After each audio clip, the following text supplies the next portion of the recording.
രുചിഭേദങ്ങൾ. എല്ലാ കൂട്ടുകാർക്കും രുചിഭേദങ്ങളിലേക്ക് സ്വാഗതം. ഇന്നത്തെ വീഡിയോയിൽ നമ്മൾ കാണാൻ പോണത് ഒരു ഡിന്നർ കോംബോ ആണ്. ഇതിൽ 3 റെസിപ്പീസാണ് ഇൻക്ലൂഡ് ചെയ്തിരിക്കുന്നത്. ഒന്ന് തട്ടിക്കൂട്ടി ദോശ എന്നൊക്കെ പറയാം, പിന്നെ പുതിനയും തക്കാളിയും കൊണ്ടുള്ള ഒരു ചമ്മന്തി, പിന്നെ ഹോട്ട് ബദാം മിൽക്ക്. 3 നല്ല അടിപൊളി റെസിപ്പീസാണ്. അപ്പോൾ നമുക്ക് പെട്ടെന്ന് തന്നെ വീഡിയോയിലേക്ക് കടക്കാം. അതിന് മുമ്പായിട്ട് നമ്മുടെ ചാനൽ രുചിഭേദങ്ങൾ ആദ്യമായിട്ട് കാണുന്നവരുണ്ടെങ്കിൽ നിങ്ങൾക്ക് ഇഷ്ടമാവുകയാണെങ്കിൽ ഒന്ന് സബ്സ്ക്രൈബ് ചെയ്ത് ബെല്ലൈക്കൺ ഒന്ന് എനേബിൾ ചെയ്ത് ഓൾ കൊടുക്കാൻ മറക്കരുതേ. ഒന്ന് സപ്പോർട്ട് ചെയ്യണേ എല്ലാവരും. അപ്പോൾ ആദ്യം നമുക്ക് തക്കാളി പുതിന ചമ്മന്തി എങ്ങനെ ഉണ്ടാക്കണേ കാണാം. അതിനായിട്ട് ഒരു ചീഞ്ചട്ടി വെച്ചിട്ട് അതിലേക്ക് 1 ടീസ്പൂൺ വെളിച്ചെണ്ണ ഒഴിച്ചു കൊടുത്ത ശേഷം 1/2 ടീസ്പൂൺ ജീരകം ഇട്ട് കൊടുത്തു. നന്നായിട്ട് മൊരിഞ്ഞ് വന്ന ശേഷം അതിലേക്ക് 10-12 ചെറിയുള്ളി ഇട്ട് കൊടുക്കുകയാണ്. ഇനി ഇതൊന്ന് വഴറ്റി കിട്ടണം. ഇനി നമുക്കിതിലേക്ക് 4 വറ്റൽമുളക് ഇട്ട് കൊടുക്കുക. നിങ്ങളുടെ എരിവിനനുസരിച്ച് ഇടാം കേട്ടോ. അതിന് ശേഷം ഒരു പിടി നല്ലോണം പുതിന ഇല ഫ്രഷ് ആയിട്ടുള്ളത് ഇട്ട് കൊടുക്കണം. ഇത് നമ്മുടെ വീട്ടിൽ നിന്ന് തന്നെ ഉണ്ടാക്കിയെടുത്ത പുതിന ചെടിയിലെ ഇലയാണ് കേട്ടോ.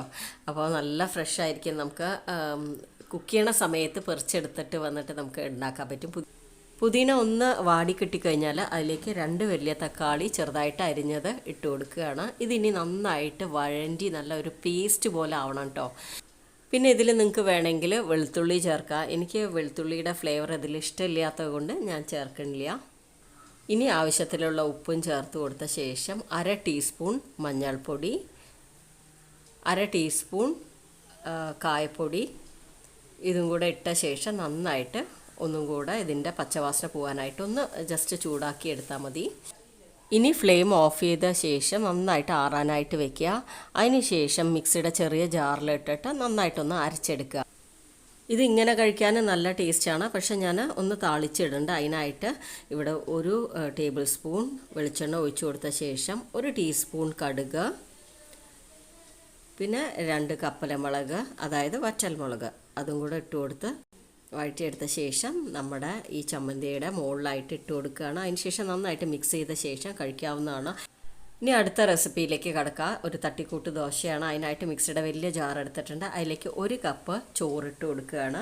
കൂടെ തന്നെ 1/4 കപ്പ് റവ, 1/4 കപ്പ് പുളിച്ച തൈരോ പുളിക്കാത്ത തൈരോ ഏത് വേണമെങ്കിലും ഉപയോഗിക്കാം. അതും കൂടെ ഇട്ട് കൊടുത്ത ശേഷം നന്നായിട്ട് ഒന്ന് അരച്ചെടുക്കണം. അപ്പോൾ ഞാൻ എന്താ അരച്ചെടുത്ത് കൊണ്ടുവന്നിട്ടുണ്ട്. ഇത് ഒരുപാട് ലൂസായി പോകരുത് കേട്ടോ. ഒരുപാട് ലൂസായി കഴിഞ്ഞാൽ ദോശ ചൂടാനായിട്ട് കുറച്ച് ബുദ്ധിമുട്ടായിരിക്കും. ഒരു ഊറ്റപ്പം സ്റ്റൈലിലാണ് നമ്മളത് ചൂടണത്. അപ്പോൾ ഞാൻ വേറൊരു ബൗളിലേക്ക് മാറ്റിയിട്ടുണ്ട്. കൂടെ തന്നെ ആവശ്യത്തിനുള്ള ഉപ്പും ചേർത്ത് കൊടുത്ത് നന്നായിട്ട് മിക്സ് ചെയ്യുക. കൺസിസ്റ്റൻസി കണ്ടില്ലേ, ഇങ്ങനെ ചെയ്താലാണ് ഏറ്റവും നന്നായിട്ട് ഊറ്റപ്പത്തിൻ്റെ ആ ഒരു ടെക്സ്ചറിലേക്ക് നമുക്ക് കൊണ്ടുവരാൻ പറ്റുക. അപ്പോൾ ഇഡ്ഡലി ദോശയൊന്നും ഇല്ലാത്ത സമയത്ത് നമുക്ക് ഈ ഒരു ദോശ നന്നായിട്ട് ഉപകാരപ്പെടും കേട്ടോ. ഞാൻ ഇടയ്ക്ക് ചെയ്യാറുള്ളതാണ്. അപ്പോൾ ഇനി ദോശക്കല്ല് നന്നായിട്ട് ചൂടാക്കാനായി വെച്ച ശേഷം ഞാൻ ഇതിലേക്ക് കുറച്ച് നെയ്യ് ഒഴിച്ചു കൊടുക്കുകയാണ്. അതിന് ശേഷം നന്നായിട്ടൊന്ന് ബ്രഷ് ചെയ്യാം. അതിന് ശേഷം കുറച്ച് ഒരു നല്ലോണം വലിയൊരു കയ്യിൽ മാവ് ഒഴിച്ചിട്ട് നമ്മൾ ഒരുപാട് പരത്താനായി നിൽക്കണ്ട, ഒന്ന് അടച്ചു വെക്കുക. വീണ്ടും ഞാൻ നെയ്യാട്ടോ ഇട്ട് കൊടുത്തത്. നിങ്ങൾക്ക് വേണമെങ്കിൽ എണ്ണ ഉപയോഗിക്കാം. നെയ്യ് ഇടുമ്പോൾ കുറച്ചുകൂടെ നല്ല ടേസ്റ്റ് ആയിരിക്കും. അതിനുശേഷം ഒരു ഭാഗം നന്നായിട്ട് ആയിട്ടുണ്ടെങ്കിൽ മറുഭാഗം തിരിച്ചിടുക. പിന്നെ ഞാനിതൊരു ലോ ടു മീഡിയം ഫ്ലെയിമിൽ വെച്ചിട്ടാണ് കുക്ക് ചെയ്തെടുക്കണേ കേട്ടോ. അപ്പോൾ അതുപോലെ എല്ലാ മാവും ചുട്ടെടുക്കുക.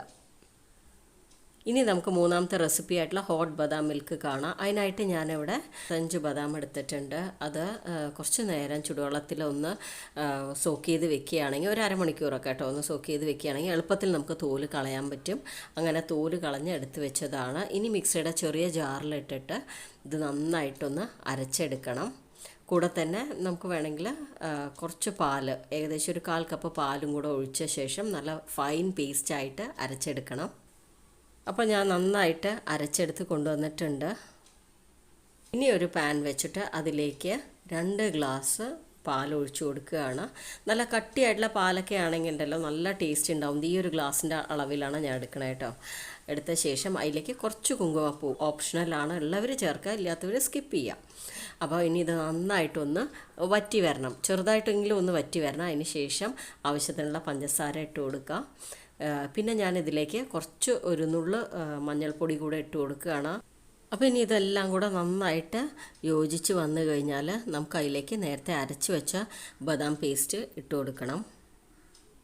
ബദാം പേസ്റ്റ് ഇട്ട് കൊടുത്ത ശേഷം ഒരു 5 മിനിറ്റ് ഒന്ന് വെച്ച് തിളപ്പിച്ചെടുക്കണം. അതിലെ പച്ചവാസനയൊക്കെ പോയി നന്നായിട്ട് പാലും ഈ ബദാം മിക്സും കൂടെ ചേർന്ന് നല്ലൊരു ടെക്സ്ചറിലേക്ക് വരുന്ന സമയത്ത് നമുക്ക് ഫ്ലെയിം ഓഫ് ചെയ്യാം. ഇന്ന് ഞാനിവിടെ ബദാം മിൽക്ക് ചൂടായിട്ടാണ് സെർവ് ചെയ്യണത്. ഇതേ ബദാം മിൽക്ക് നിങ്ങൾക്ക് തണുപ്പിച്ചെടുത്തും കഴിക്കാം കേട്ടോ. നല്ല ടേസ്റ്റാണ്, ഹെൽത്തിയാണ്. കുട്ടികൾക്കൊക്കെ ഇത് ഉണ്ടാക്കി കൊടുത്തു കഴിഞ്ഞാൽ അവർ വളരെ ഇഷ്ടപ്പെട്ട് കഴിക്കും. നമുക്ക് പ്രിസർവേറ്റീവ്സ് ഒന്നും ഇല്ലാതെ വീട്ടിൽ തന്നെ നല്ല ഫ്രഷ് ആയിട്ട് ഉണ്ടാക്കിയെടുക്കാൻ പറ്റണമല്ലോ. അപ്പോൾ ഈ 3 റെസിപ്പീസും ട്രൈ ചെയ്ത് നോക്കുക.